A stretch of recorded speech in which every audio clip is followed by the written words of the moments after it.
All right, continuing sections 3.1 and 3.2. This topic is about approximations. So approximations are basically ways that we can perform quick and simple calculations that are easy enough to do in our head or on paper, even if they're not perfectly accurate. So there are two of them that are graded in this section. The first one is called the range rule of thumb, and that states that the standard deviation of data approximately equal to a quarter of its range. That's a pretty sloppy approximation, but again, the trade-off is that it's really easy to do. Sometimes calculating a standard deviation can be difficult, especially if we don't know what all the data is. And a quarter of the range kind of makes sense because if you think again about how data is distributed and what the standard deviation means, if we look, for example, at a normal distribution here, a standard deviation is defined as, in my heuristic definition, it's the half width of the heart of the data. So if you go from the center to this value, you'll cover your most typical values in the list. And if you go out another standard deviation, you'll cover a pretty good broad selection of them. So if you look at all of the data from 2 standard deviations below the mean to 2 standard deviations above the mean, you can see that it covers a pretty broad, like almost the whole range. So that's why it makes sense to say that the standard deviation is approximately a quarter of the range. And then let's talk a little bit more specifically about this empirical rule. And then on the next page, we'll do examples of each one. So the empirical rule, by the way, the word empirical means not theoretical, but drawn from observations, even if there's no reason for understanding why the data is that way. And this is a really horrible example of that word because this rule is actually totally theoretically justified. I think that it's actually a very old term.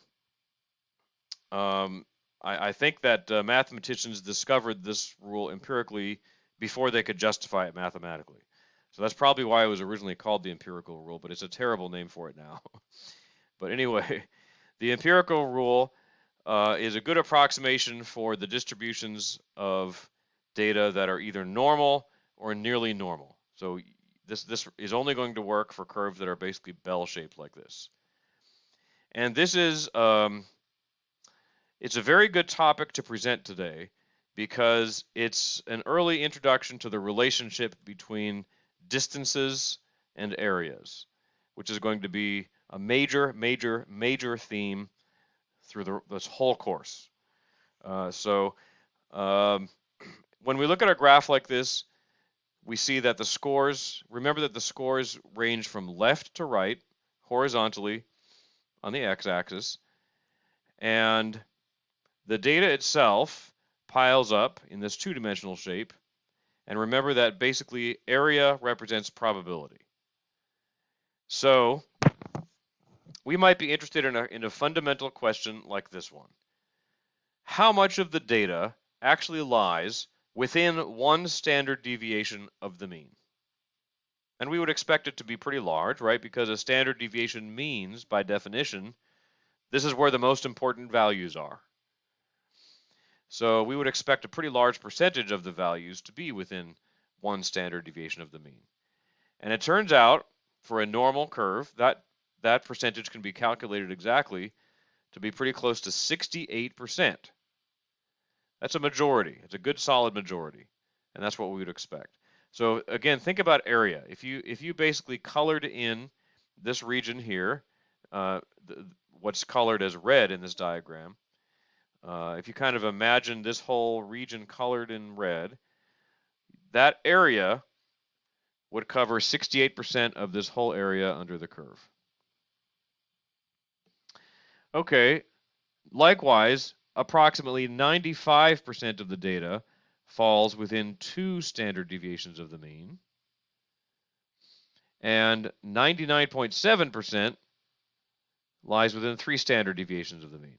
So the plain English words or phrases that I sometimes use for these is majority, almost all, and damn near all. The majority of data lies within 1 standard deviation of the mean, and that happens to be 68% for a normal curve. Almost all the data is within 2 standard deviations of the mean, or 95% on a normal curve, and damn near all of the data is within 3 standard deviations of the mean on a normal curve that happens to be specifically 99.7%. Okay, so let's look at some examples and see how we could do homework problems. Problem number 1, the prices of used electric cars on today's Google search range from $8,000 to $34,000. That's a true story. I actually went to Google and did a search for used electric cars for sale just for this example. And I'm rounding, but basically the lowest price that I'm seeing here is about $8,000, and the highest that I'm seeing is about $34,000. And I even scrolled to the next page, and those were still the minimum and the maximum. Okay. Now, notice that to solve this problem, I didn't look at a whole lot of data. I just looked at a handful of values, and I picked out what seems to be the minimum and the maximum. But that's enough to use this rough and dirty approximation for the standard deviation. So the question is, what is a rough and easy estimate of their standard deviation? So we're going to use the range rule of thumb here. The range rule of thumb, again, says that the standard deviation will be approximately a quarter of the range. Let me make that a little bigger.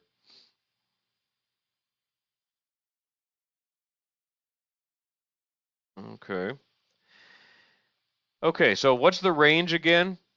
Remember, the range is the max minus the min. So that would mean the range here would be 34,000 minus 8,000. That's $26,000 range over 4. And that gives you $6,500.